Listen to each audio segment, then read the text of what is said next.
先喝这两个，然后再喝这个，然后你给我在最后喝。All right. Hey, welcome to Snackdown. I'm Justin and this is... Wayne! Oh no, I'm Andy. I'm sorry. But speaking of Wayne, we actually have a special guest this week, and he's here with us, so hello, Wayne. Hi, everybody.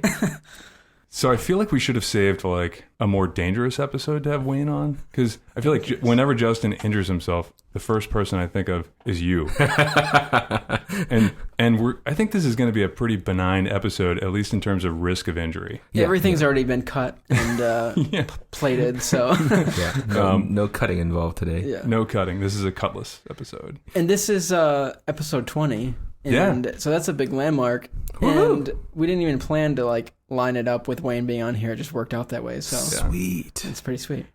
And we also have a guest that's off mic today, but she is with us in spirit and spirits, and it is Wayne's mother. She's visiting from out of town. So This is my mom. Her name is Anne, and she's come to visit me. And thanks to her, she has gracefully helped us out to help us prepare some of our snacks today. I thought you were going to say like, and thanks to her, I'm alive. Oh, and thanks to her, I'm alive.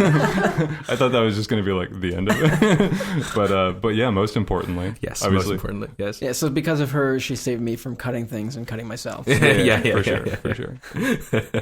Good dexterity.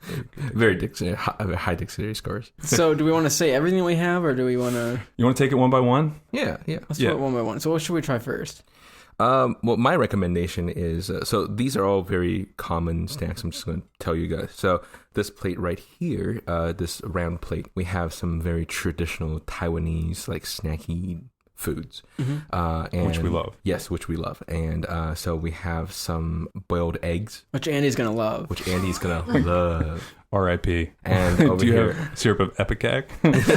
no, over here we have some tofu. And this tofu is a kind of hardish tofu, so it's not that super soft consistency. Next to it, it is the seaweed. That looks good. Also known as the kunbu. And then we have Very some nice. pork, all of them stewed.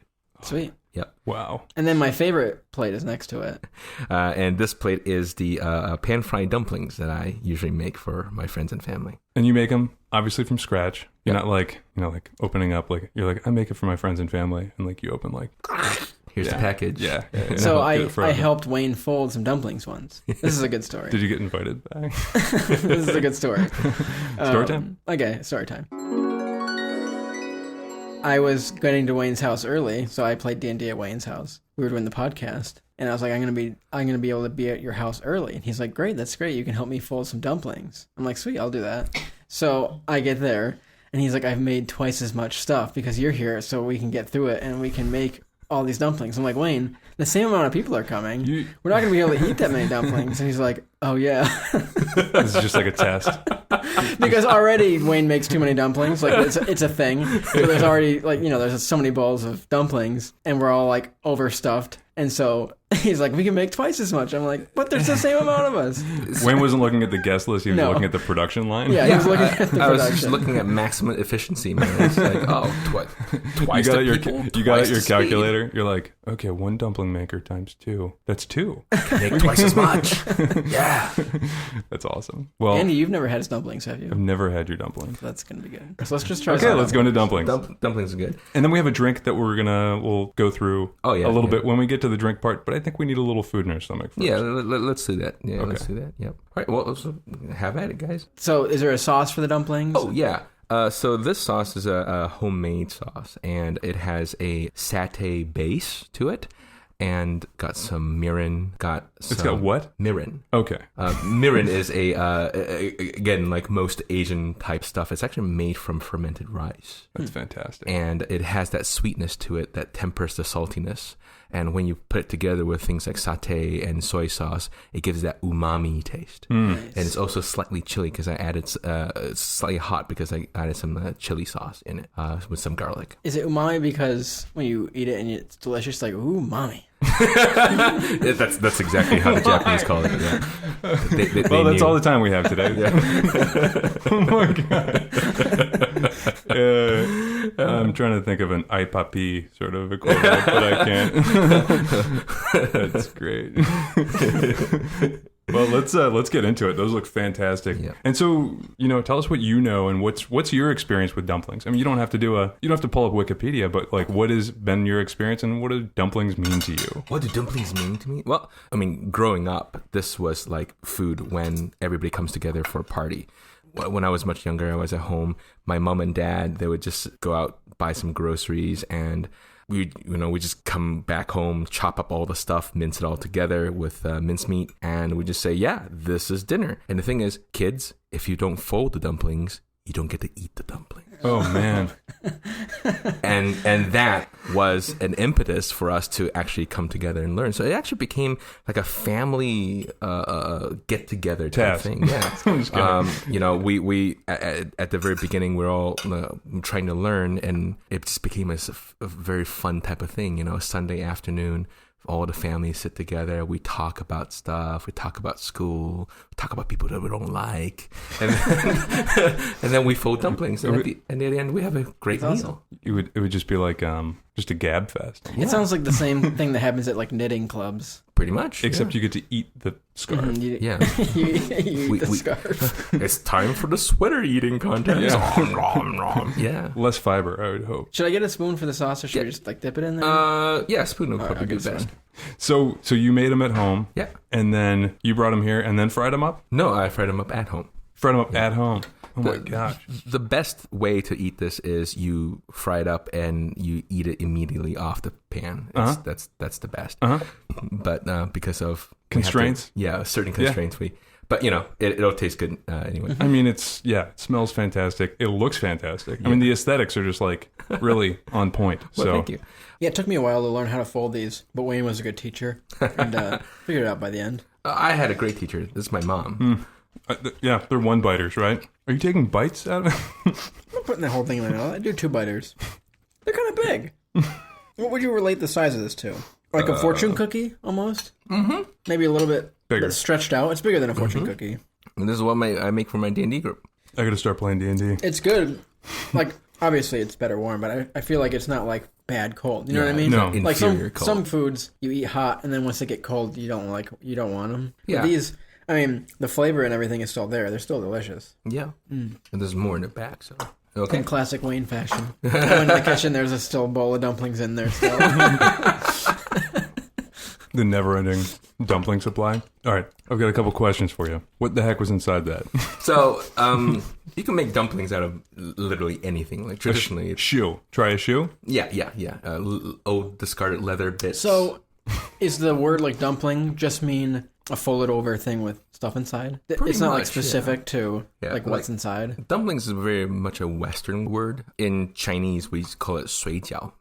饺 is just something food that you fold into a piece of dough. 水 meaning water, because traditionally you boil them. Mm-hmm. But dumplings is very much a Western word. And in this particular word, it just means, something folded in some dough and cooked. Yeah, that's how we roll over here. Yeah, that's how we roll. We're just like... Was that a dumpling joke? That's true. A little dumpling pun for you. No, we just like, that's kind of hard to say. We'll just... Turn it into our own word. Yeah. Now, these particular ones are made with ground up turkey because they're much more lean and it's healthier. And there's also cabbages, some scallions, and some garlic chives in there, as well as a little bit of onions and carrots. The flavor is balanced. You know what I mean? Oh, yeah. I feel like sometimes you get a dumpling and it's just uniform, like just one thing. Yeah. Right? But that had like good mouthfeel. You could just identify the fact that there was like more than one thing in there, but it wasn't like this like undercooked anything in there. Yeah. Everything was just like, it still had a little bit of its kind of vegetable texture, but then you definitely could taste the meat in there. So yeah. It was fantastic. So how old were you when you made your first dumpling? When I made my first dumpling that I can really remember, I was already in Canada, so I was maybe 8 years old. Okay. Oh, wow. 8-9 years old. So you weren't making dumplings before you could walk? No. But yeah, they were all like sitting there. Yeah, don't make the ones that Wayne made because I'm pretty sure he put a Lego in one of them. Wayne didn't follow instructions. It's funny you should say that because dumplings as a traditional Chinese food is like a very important thing. So like there's a New Year's Chinese celebration where they would make all these dumplings together as a family, and then in one of them they would hide a coin. Oh no! They'll hide a coin inside, in the dumpling. And then what they would do is they would cook it up, unbeknownst to people, and they would feed it to the entire family. And whoever, and they find a coin, that's the good luck coin, and they have good luck. You just broke your tooth at that point. Yeah. And how old is this tradition? It's hundreds of years. So should I be worried at D&D about like cracking my tooth on a coin? No. That's only if we played Dungeons and Dragons around like New Year's time. Okay. Chinese New Year's time. So avoid that during like Chinese New Year's time. Like he's gonna like re-examine. He's like, how good is my dental plan? Well, see, that's why you do the 2-bite method. It's a coin test. It's a coin test. Well, you'd still end up breaking your tooth, but you won't like choke on it. Mm-hmm. Or you can just swallow the penny and it eventually comes out. It's true. About the same time frame as corn, too. Yeah, yes. Same time frame. But see, dumplings for me personally, it's a very important kind of food for me. One, because it involves a lot of friends and family.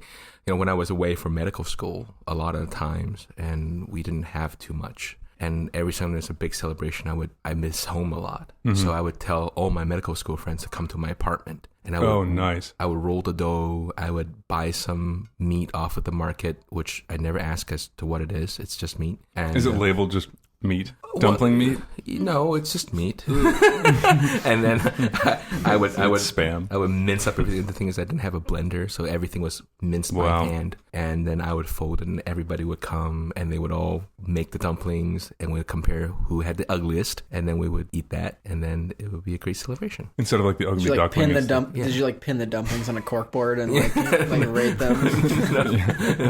Oh, like Randy, this one you made is horrible. Yeah. So you're from, obviously, Taiwan. Yeah. Moved to Canada. Yeah. What point did you hit the United States? So was it during residency? No, I was doing medical training. So I went to the Caribbeans. I went to Grenada for medical school. I was there for 2 years, and I got loads of story about that place.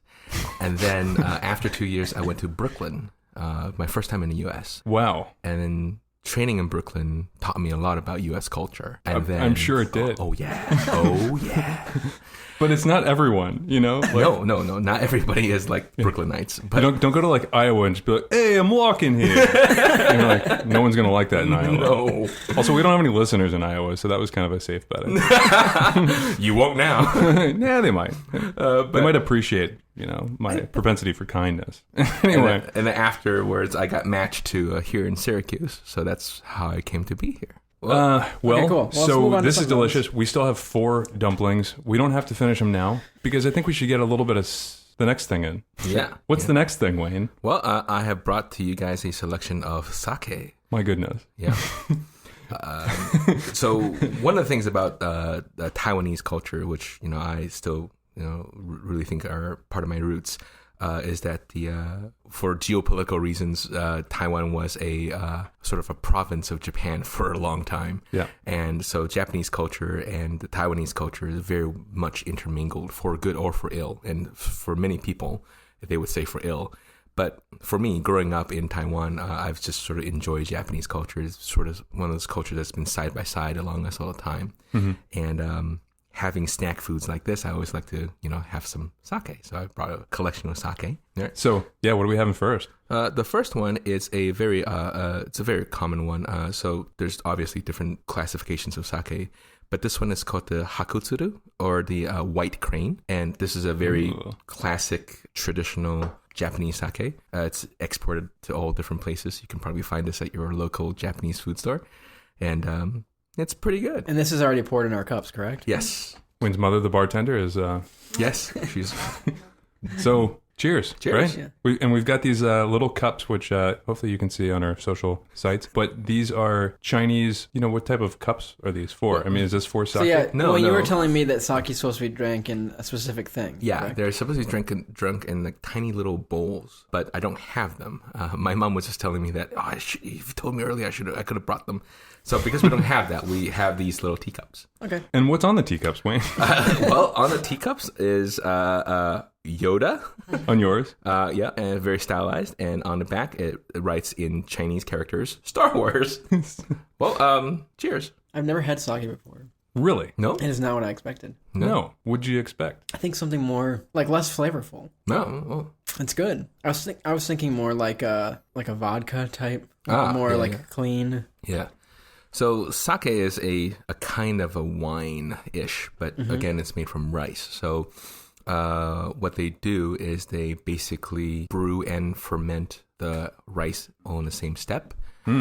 The selection of the rice has to be special, and the yeast that they use is called kojin, and kojin itself is a different kind of yeast, so it gives off a different kind of flavor, and that is the most basic parts of the sake. So we're having it, and we're also having it room temperature. Oh, yeah. So I've heard of like hot sake and cold sake. Yes. Now we're having lukewarm sake. Yes. So what's up with that? The wonderful thing about sake is that you can enjoy sake at many different temperatures. Some of the sake, traditionally, you warm it up over a small fire, in a little porcelain pot, and then you enjoy it warm. Many people like it, especially during the colder months in Japan. I think this will warm you up no matter what, though. You know? Yeah. It's good.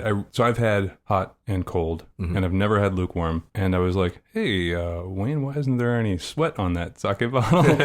But the fact that you can have something cold, hot, lukewarm in terms of the alcohol world, I think that speaks for the versatility of it. Yeah, it's definitely a very versatile thing. And right? I mean, I love whiskey, but I cannot imagine drinking hot whiskey. No. That would like burn your eyeballs before it even gets into your mouth.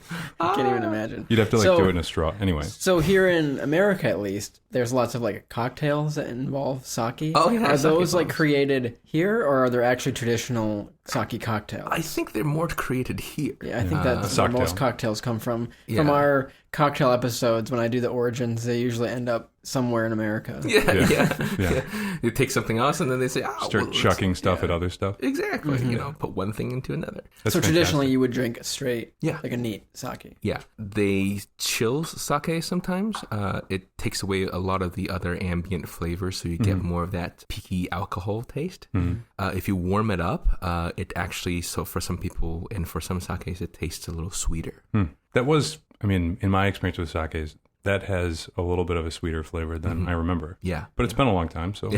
But we've got some other ones to remind us of. Oh, yes. Yeah, that's what I was saying. That's why I wasn't expecting it, the sweetness. Like when I tasted it, I was expecting more of just kind of like a clean, maybe just a little bit of taste. But more just like more, it wasn't as alcoholic as I was like imagining. How much, what's the alcohol percentage on this? So generally speaking for sakes, the alcohol content is anywhere between like 14 to 18%. Oh, okay, so it is more like a wine then. Yeah, and this particular one is 15%. Okay, wow, that beer we had last week was 16%. More. That's crazy. So that's why like sake is sometimes a very devious kind of drink, because it's kind of sweet. And you don't really expect it. You drink a lot of it. It's like, oh, this is great with food. Like Manhattans, am I right, guys? Am I right? Cosmos? I don't think I've ever had a Manhattan or Cosmo. I've had many Manhattans. When you were in Brooklyn? And here. Hey! Why wasn't it just called a Brooklyn or something? Okay, let's move on to try a little bit of food again. All right. So this combination dish here is a very traditional type dish. So do you eat this all at once or one by one? You can eat it one by one. It's a very snacky type food, so you can eat however much of it that you like. So this is like in America, we throw a bunch of pepperonis, crackers, and cheese on a plate. This is kind of like the same thing, only seaweed, tofu, egg, and pork. Exactly. Okay. So like you can go to any Chinese restaurant, like even this stuff that's on a kiosk on the side of the road, and you can order this as a starter.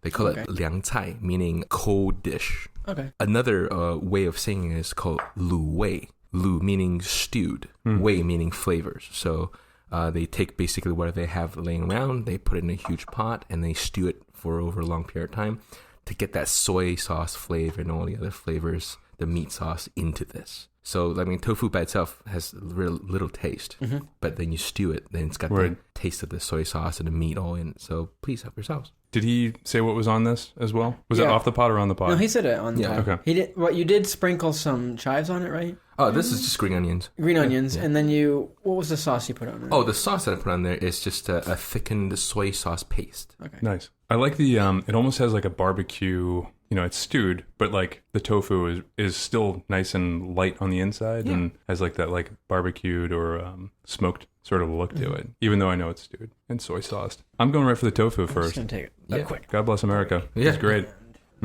Get some of this pork too.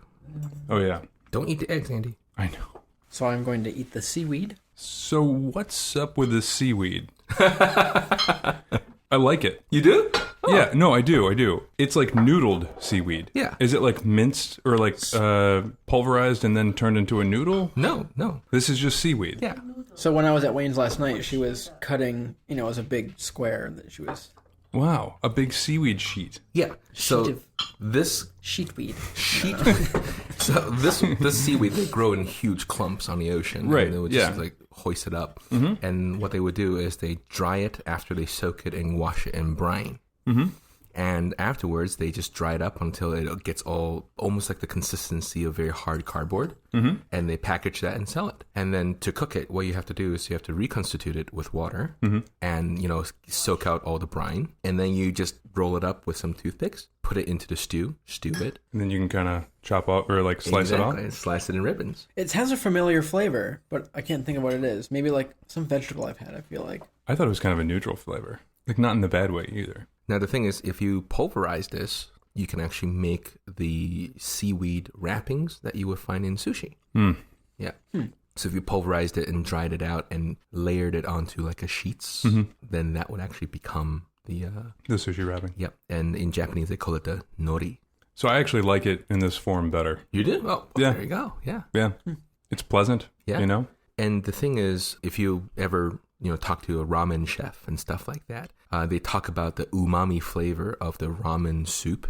A critical ingredient is the kombu, is the seaweed. Interesting. See, after you stew the seaweed itself has a very neutral flavor. All the flavor of the seaweed goes into the stew and therefore into the other things. And it just kind of becomes, because stew, unless you're putting something in at the very end, a lot of the flavors just kind of all blend mixed together and soak. Exactly. Yeah. What's this? Can I have this? That would be an egg. It is good, though. I'm eating that right now. Yeah. Is this also lead-free?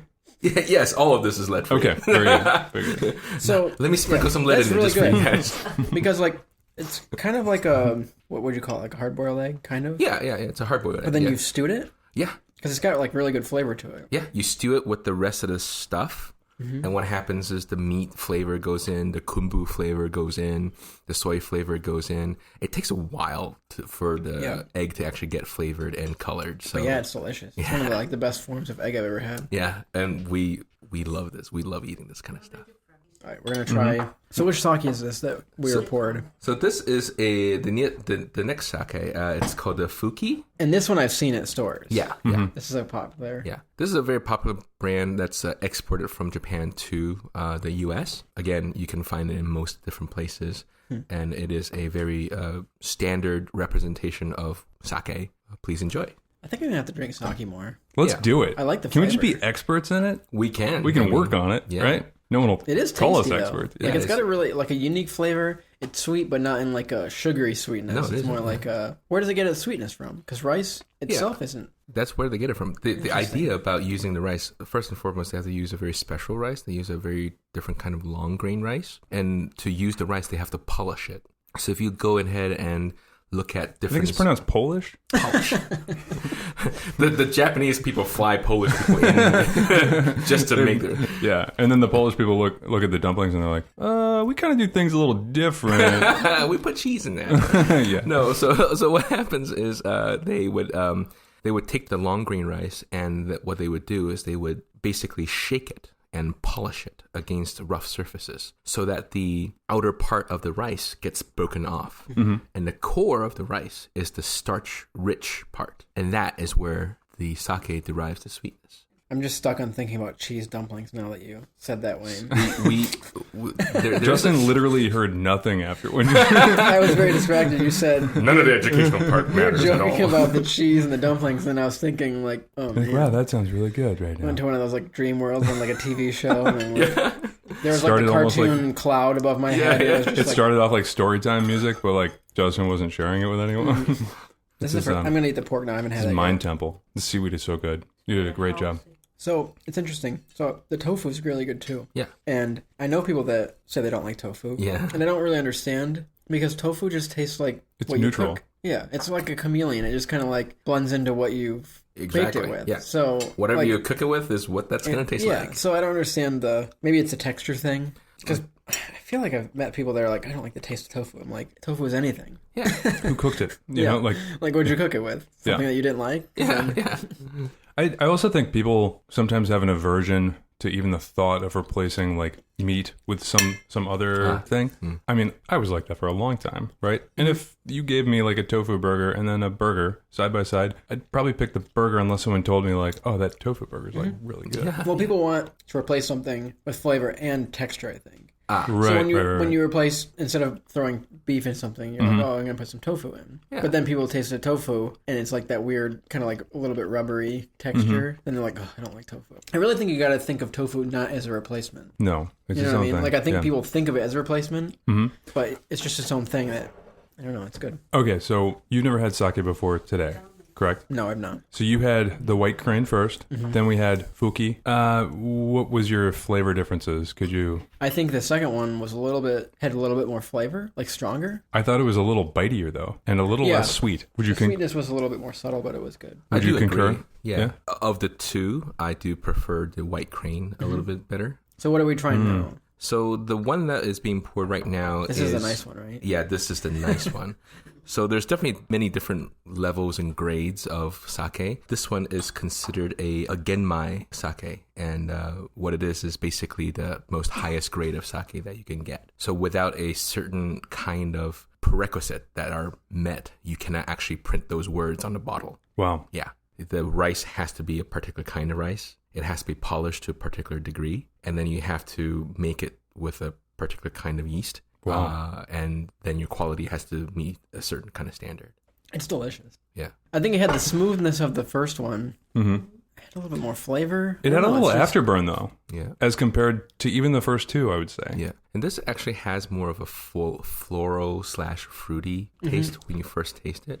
And this is all coming from the rice and yeast. There are no other ingredients to sake other than rice and yeast. No. Yeah. So this also is actually made from two different kinds of rice. Oh, so it's a blend. Yeah. It's Do a they blend it before they ferment or afterwards? blend before they ferment. Wow. I love having Wayne on because he really does his homework. But no, this is This is so good. It's delicious. yeah.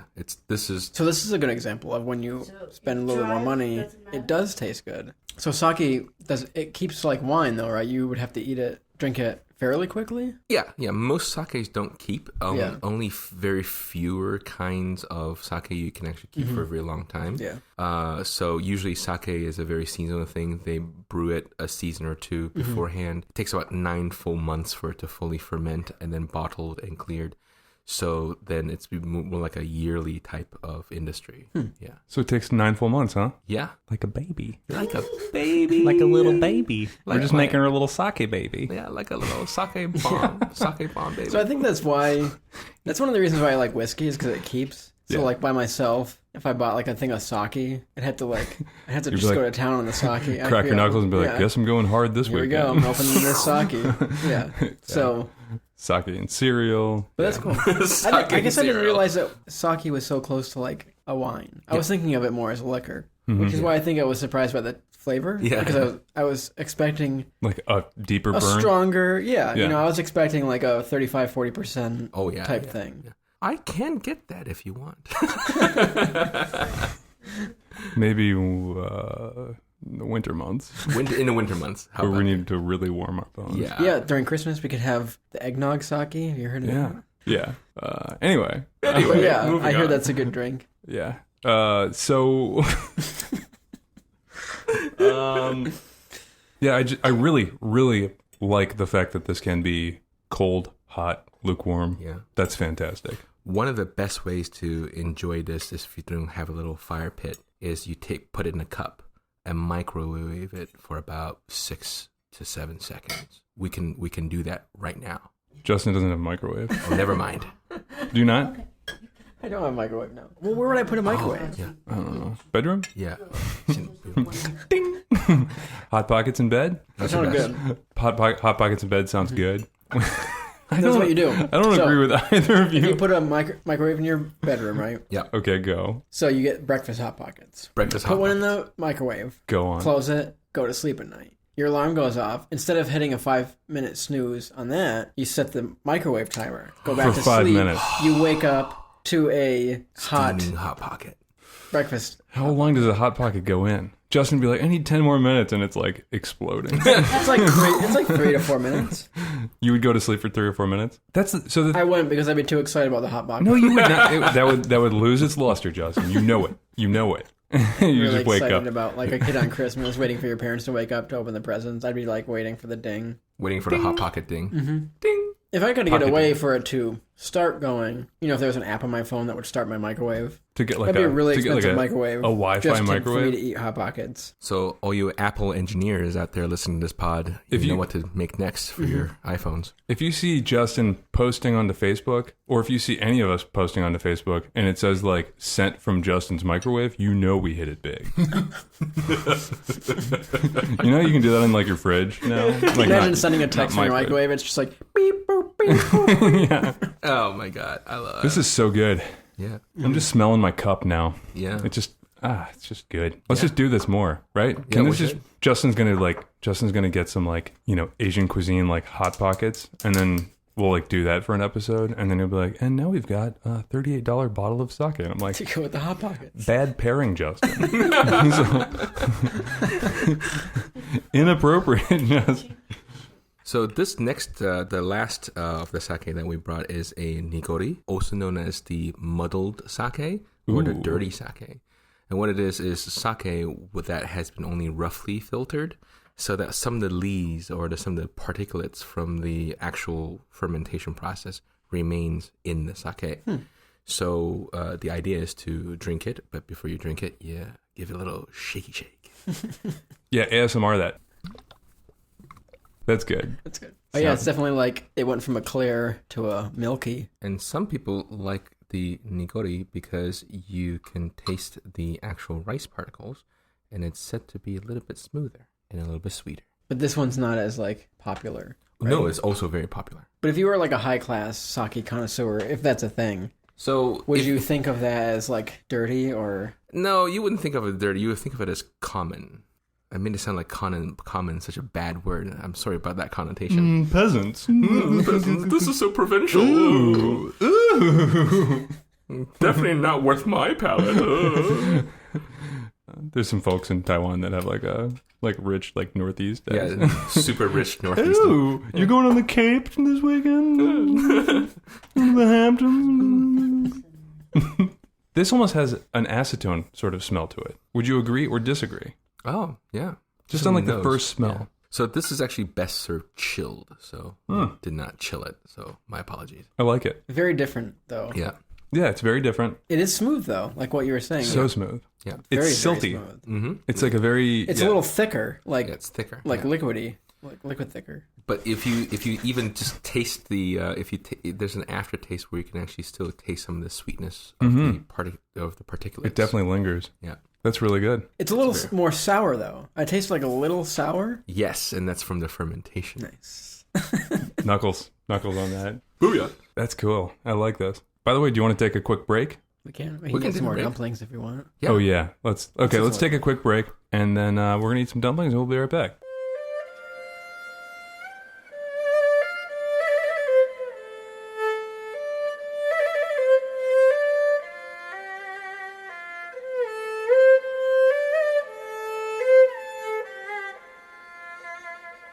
Oh, hey, we're back. Oh hey, we're back. Hey, we're back. We just got some more dumplings because they were too good, so I had to just get more. I'm There's used a to ton. being at Wayne's and eating until I like can't eat anymore. Dumplings. You have to get like rolled out the door. Is this every week? Yeah. No. Well, Almost. it's every- either dumplings or meat Get your sauce. story. dumplings or Wayne's meat sauce. That's Yeah, What's Wayne's meat it's sauce? delicious. You just eat meat sauce? Are you trying to say chili? No. Wow. It's, What's Wayne- meat sauce? so the meat sauce is another very traditional Taiwanese dish. You can make it in different flavors, spicy, salty. I make it a little bit sweet because it's supposed to be a little bit sweet. And I don't really have a good name for it. In Chinese, we call it rou cao.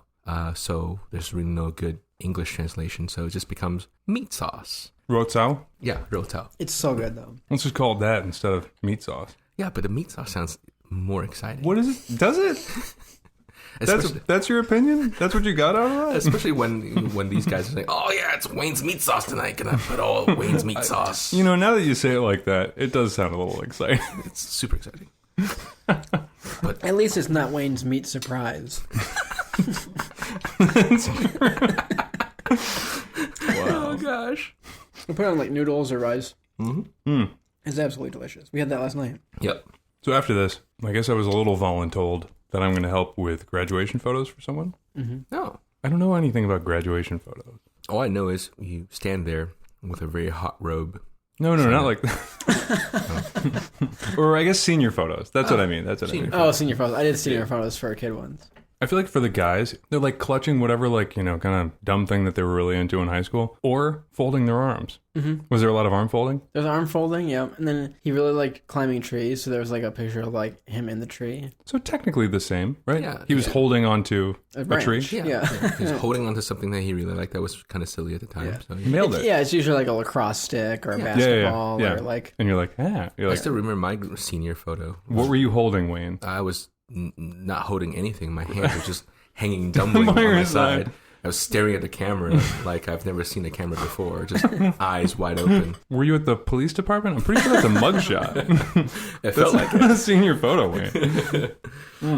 it was when I had a lot more hair, so I looked like a different person. I can't even imagine. Yeah, I used to have a lot more hair. Like long flowing hair. Well, no, I had the traditional Asian bowl cut, so I looked like every other Asian kid. That's awesome. But now I just look like a bald Asian kid. Which we love. Well, thank you. I wonder how many people in like high school, because like, you know, you get like superlatives in high school. How many kids got like best hair and are now bald? Well, That's gotta be such a bummer. You're like, yeah, peaked out at best hair, and it's like, like they like graduated, and then they're just like losing like clumps of hair just like right after they graduated. You're like, oh, crap! There goes best hair. At what point do you know that you're going to go bald? Do you then shave your head and turn it into a wig so then you can keep it? So That was not the direction that I thought it was going in. So this particular story to me is like super silly. So I was in medical school at the time, and I had the widow's peak, and it just continued to recede, and it looked like, as my friends had called it, a dead skunk's tail on the top of my head. Oh wow! Yeah, so it was not a good look. So I went back home to visit just for the winter break, and my friends, they'd all missed me back in Canada. And what happened was they took me out to one of my good friends, Aruz's apartment. We went and eat some Asian food. It was really nice. And then at that time, Augustine, another good friend of mine, he was a little bit drunk at the time, I think. He just says, Wayne, that thing on your head, shave it, man. Shave it. Just shave it. Did you ever do like a frony tail, like a front ponytail? No, but I could have, I suppose. I had a very weird comb over type deal. Oh, okay. Yeah, it was not intended. I just didn't cut it for a long time. Yeah. So what happened was my three best friends in Canada, They held you down and... They basically shamed me until I sat down on a chair, and they got a spare razor from Aruz's apartment and shaved my head. They didn't buzz it first? No, it was just this front part. Oh, wow. So I looked like some guy from the Qing dynasty for a little while without the ponytail. Which I can't picture anything from the Qing dynasty, so I'm just going to take your word on it. Justin's over there like nodding like, yes, the Qing dynasty. Oh, yes, I know exactly what you're talking about. This has is it banana smell almost? Or coconut? Like an ester sort of smell to I it? almost smell pina colada. I For kind some of reason. I think it may be like the next iteration of that acetone flavor that you're talking about, because that leads into some of the more aromatics to come out. I kind of taste it a little bit now. Yeah. What I was just saying? Yeah, this is like a flavor Ouija board. It's not good. My mom was saying that all the flavors are now mixing together for Yeah, us. yeah, so yeah. it's- They're all There's blending. a lot of things on this They're all table. blending. Yeah. I'm like, wow, this dumpling tastes like a pina colada. I love it. What So is this good. taste magic? How much coconut did you put in have there? you ever made sweet dumplings before? Like, is that a thing? Yeah, there's a thing. You can make sweet dumplings. There is a version of it that we make for desserts. It's called tangyuan. And what it is basically just a ball of dough with things stuck inside. Instead of cooking it on a pan, you boil it with some water, and after you boil it, you put it in another sort of very simple, like sweet soup. Basically, it's sugared water, and you eat that as a dessert. You can eat it at like particular festivals, like Mid-Autumn Festival, I think is when you eat a lot of that stuff. Special time of the year. Oh yeah, it's supposed to symbolize, the coming together of a group of people, so they're all circular. It also kind of symbolizes like people just kind of stuck in situations, right? Because you just kind of like shove things in there, right? Yeah, we shove things. That's kind of what it means to me. This is something sweet, we're going to shove it in. This is something not so sweet, I'm going to shove it in. Here's a coin, we're going to shove that in too. Yeah. I'm going to just stay away from like certain festivals. certain Asian festivals. Man, that was a big one. That was $50. See, like here in America, you sign like a waiver because something's too hot. You go there and you sign a waiver because you might break your teeth because there's a coin in it. It's the coin waiver. It's the coin. You have to do it before you enter the festival. Yeah. Yeah. Oh. Yeah, because I can imagine like a little bit of sugar on the outside with a little chocolate drizzled over it, and then maybe inside like cream cheese or banana, or I don't know. When did you move to North America? I moved to North America when I was 8 years old. In your personal experience, what was the weirdest thing that we're eating over here? If you can remember, what was the weirdest thing that you were just like, you guys eat that? I think the one that got me the most was escargot. Wow, you already eaten escargot? No. Dang. I heard about people eating it because, Yeah. in when you're in Canada, in your high school, you have to learn French. You have to learn about French culture, too. I mean, there were definitely foods that I've never realized existed, like pizza pockets, AKA Justin's AKA dream, the wake-up call. Yeah, the wake-up call. I never realized that toaster strudel was a thing. It's so good, right? But then when we learn more about things, I'm like, you guys eat what? You guys eat snails? So, Wayne, have you ever had escargot? Yes. Do you like it? I like it. I really like it, too. When I was in France, I had escargot, and it was I like it. delicious. Fine. I had escargot with a nice glass of Lagavulin. Nice. The first time I had escargot was actually with my mom. My mom took us to France. Who's still here, by the way? Your mom's still Yeah, here. she's still here. She's still there. And she we came to France and we were trying to eat dinner and we're like, what's the most iconic French thing that we can eat? That's awesome. Let's put some snails in our mouths, and that's exactly what happened. It tasted like the garlic butter sauce, which was great. It's delicious. Yeah, very neutral. Did they give you little tools to eat it with? Because they handed it to me in the tool, and I was like, I have no idea how to use this. It looked like an eyelash crimper or whatever. You know what I'm talking about? And so I quickly was like looking up my phone, like how to do it. So it didn't look like yes, an idiot, of course. as I'm like, In France, you did this? yeah. You were just like burning up like data like on your phone. Yeah. You're like doesn't matter. It's really worth it. I know. Don't want to ask.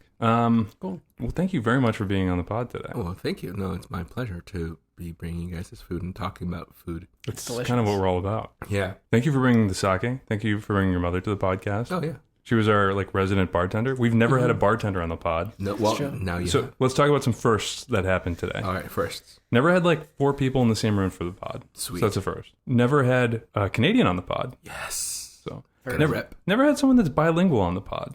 Never had a guest that made food and then brought it to the pod. And never had Wayne on the pod. Boy, there you go. So We've never had episodes in the 20s, so This is the first. yeah. The So first, hopefully, of many, many, many. many 20s. There's only like 10 of them. But many... 120s. Yeah, well, there you go. Sorry. Many above and beyond. I think we'll get there. Snack pack for life. I got a tattoo. Did you get a tattoo yet? Oh, I'm gonna get one. I'm gonna go to the New York State Fair. I'm gonna get a henna tattoo. Oh, nice. Yeah, yeah. Sleeve, Snackdown. Or like get a henna tattoo like on your like lower back. That's like in Just a small on my back. yeah. jewel encrusted. Oh yeah.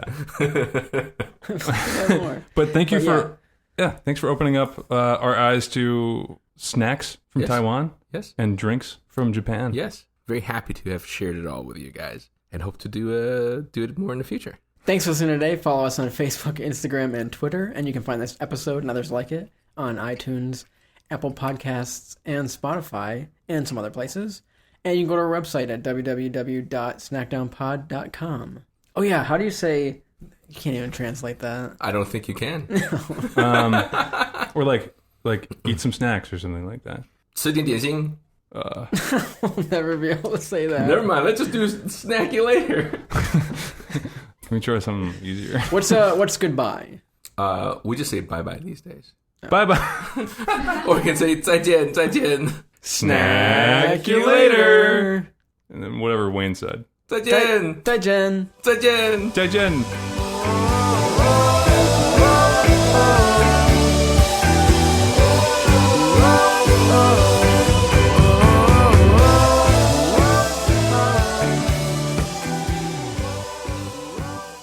Wait, the fish kisses the thing? No, I just totally made that up. Well, I don't want to like knock tradition, so I didn't know. No. Justin's over there being reverent. Yeah. I was like, oh, very interesting interesting. fish Yeah. kiss. Yeah, that's... Same fish, huh?